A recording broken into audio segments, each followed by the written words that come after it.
There's a lot of heat coming down on Cracker Barrel right now, and I'm curious to see if you guys have a view on this one. Cracker Barrel, the company that, you know, is a nice country restaurant, is deciding to remake itself. And, you know, Byron Johnson, do you guys know Byron? Apparently Byron used to work at Cracker Barrel.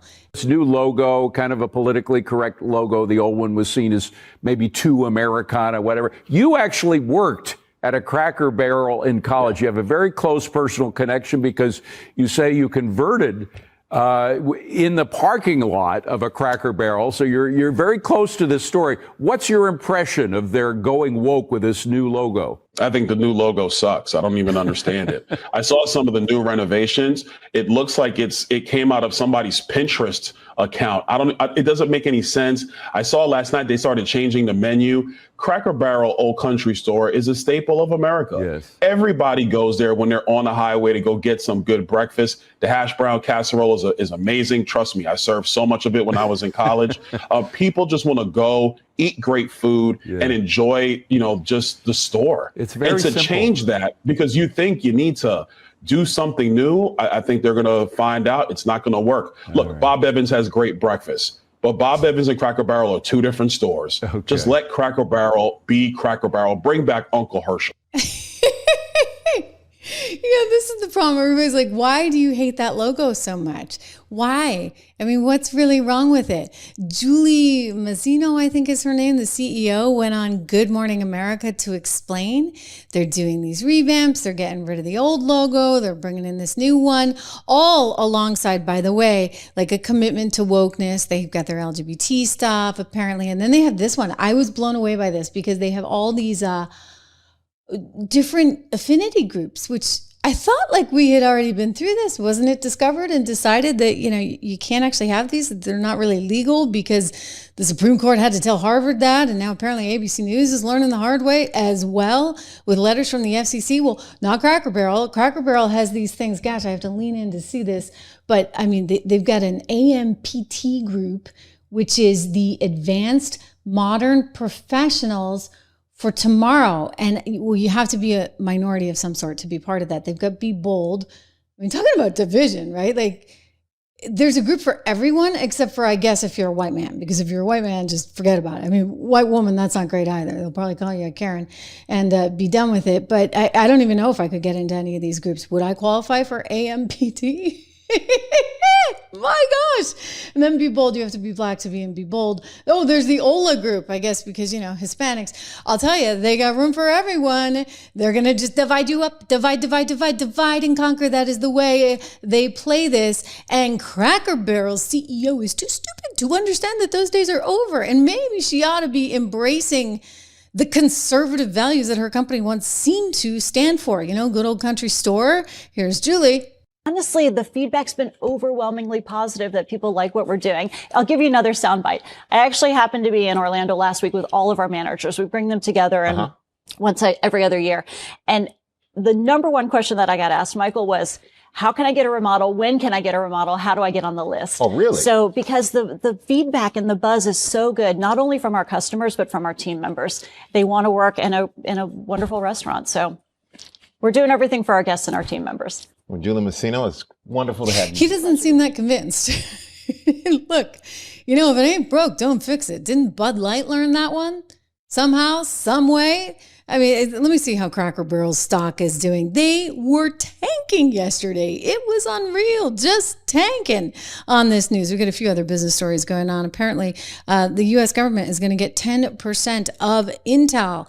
What do you guys think of that? My first instinct is that I do not like the idea of the government being in business, period, only because, you know, the government tends to be a little bit stupid.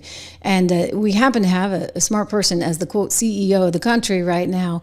But what if it were Kamala Harris? I'm just saying, okay, what if it were Kamala Harris? What would we do then? I mean, she certainly wouldn't be able to run the likes of Intel, but I do think that this may be coming from sort of a national security standpoint. Cracker Barrel has recovered a bit, but I'll tell you, the thing got, just massively shot down yesterday. It was trading down down 9% or so. It's up 42 cents right now. I don't think that counts for much. Of course, the entire market is up right now. The entire market just on a tear today. And that's in part because of, Jerome Powell's getting the message. He's suddenly sounding dovish out there at his big shindig. See, once a year they have this thing out in Jackson Hole for the Federal Reserve, and they get to go fishing together, and then they talk about what they think is coming. And in his big speech, this is like the speech of the year, right? He basically sounded pretty dovish. And so as a result, you've got gold up 1%. You've got everything on a tear, right? Because the thinking is you get the dollar suffering a little bit with the euro dollar, the euro doing a little better, $1.17 to the euro. But if I look at the Dow now, we're up 2% almost on the Dow. We've got 1.5% gains on the S&P, NASDAQ up nearly 2% as well. If you have not done this, I really need you to go over to my company's website. Where is it? Did I forget to put that one up? You got to go to 76 Research because I want you to be investing in this. What did I do yesterday? I bought a bunch of stocks. Yes.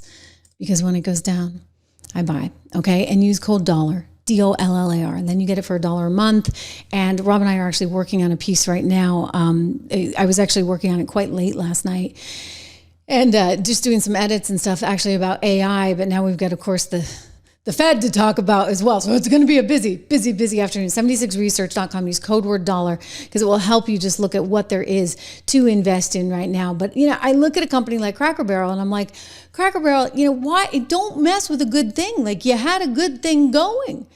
I mean, heck, even Gavin Newsom is like, why are you going woke? Well, that's him trying to pretend he's Donald Trump. Whole other story. We got into that yesterday. We now got the Bed Bath & Beyond CEO coming out, calling out Newsom like he's just, he really has no use for the guy. I'm going to get to that in a second. But one thing that I did want to mention right now is just sort of, one of the problems that these companies continually make is they forget about what is so unique about America, right? And what makes us special. And it's not really our wealth. It's not our principles, all of which are great. The highest standard of living in the world, our principles. It is our principles, I should say. It is our principles. And that's where our power is derived from.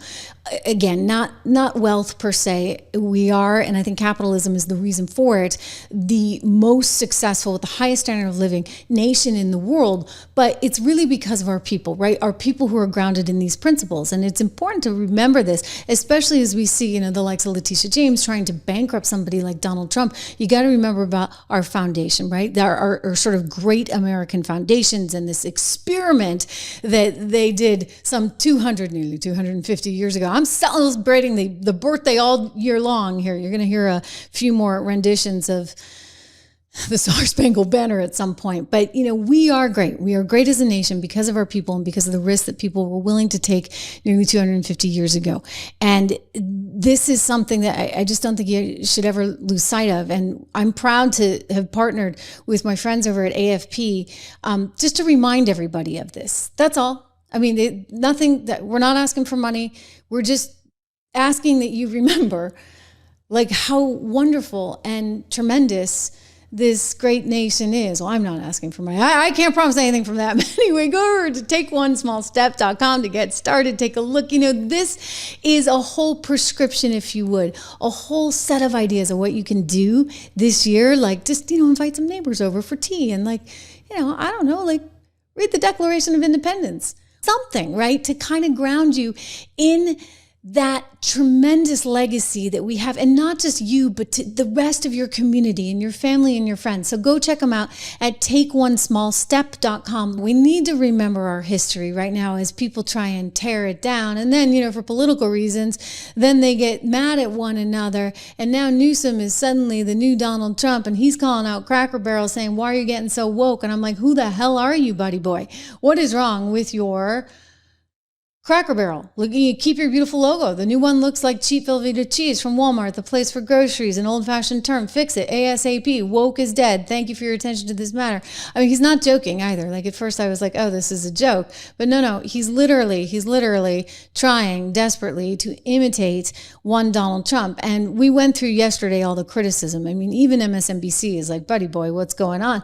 But here's what's going on. The guy's got a lousy situation out there in California, whether it's the fires or whether it's the economy or whether it's every single company leaving in droves. It's not working out for him so well. And now Bed Bath & Beyond, they're calling him out. This is fantastic. I want to show you a soundbite from Hannity's program last night where he had the CEO, the new CEO of Bed Bath & Beyond. Don't forget the company had its troubles and now it's trying to rebuild and salvage the name. And there was this whole back and forth with California. I'll let him explain it, but he's got no use for Gavin after this. Well, I think the thing that was really surprising to me is that I tried to articulate in a non-aggressive way exactly why our company wasn't going to reinvest capital in California. And what I found out this afternoon is that Governor Newsom has enough time to respond to a tweet as opposed to a private DM or having somebody reach out to remind everybody in America that in 2023, before we bought the intellectual property, that the company went out of business. We all know that Bed Bath went out of business a few years ago.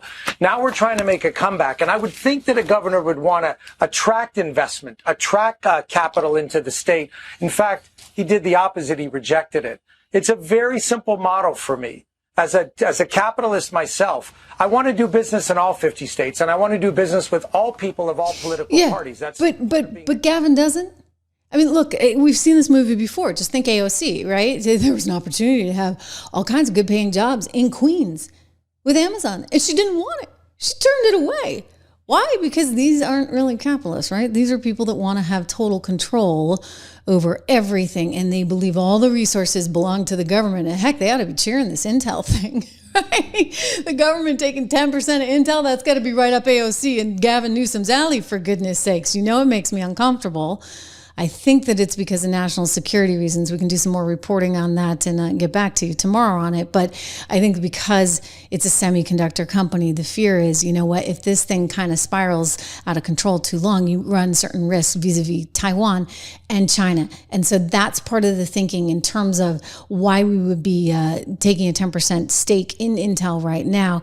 And Donald Trump's always thinking, right, not just as a businessman, and I hope he's thinking about, well, gosh, if this falls into the wrong hands, but I do think he's committed to making sure that we have the security in terms of our tech sector. And again, just look at the market, which is flying today. So they're not having any problem with it. I want to go to Glenn Beck, who also spoke, I think, with Mark from Bed Bath & Beyond. And it's an interesting sort of dilemma that he's got, and he's making the choice to just stay out of California. Don't blame him. You started yesterday saying this is not about politics. And I just want to point out that you're not a Trump supporter. In 2017, you came out, and I'm not going to go through it because you went back and forth and corrected and everything else. But, you criticized what Donald Trump said in Charlottesville when it was thought that he had said, hey, and the Nazis are pretty good too, which we now know because the full audio and video is out, and we can show that that's not what he was talking about at all. But you came out, as did a whole buttload of other CEOs, and said, if that's what you believe, then, please, we don't necessarily want you shopping here. So it's not that you are doing this because you're a big Trump supporter. When I saw your name attached to this, I thought, no, this is about business, because he's not on either side here on this.